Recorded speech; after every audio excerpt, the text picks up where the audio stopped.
There are a few key measures that we should include in our laws, policies, strategies, and plans to help address disaster displacement, both to prevent it and to meet the needs of displaced people.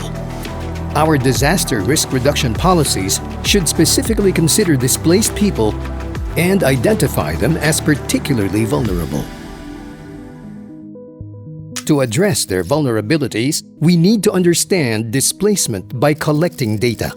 Our policies should also assign roles and responsibilities for displacement prevention, preparedness, response, and recovery. In each phase, people will need to coordinate with other sectors like climate change, migration, health and education, and with local authorities.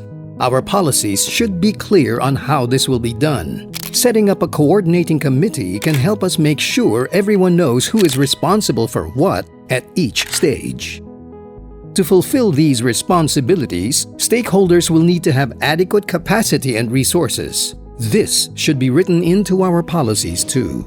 It may be useful to have a focal point to coordinate between different sectors as well as different parts of society, and importantly, engage with displaced people and people at risk of displacement. Meaningfully engaging with displaced people and those at risk should include determining what they need to ensure resources are available.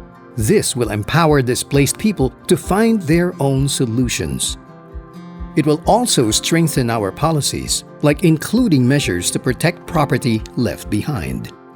Our policies should also establish criteria for when it is justified to move a whole community by way of planned relocation to a new area.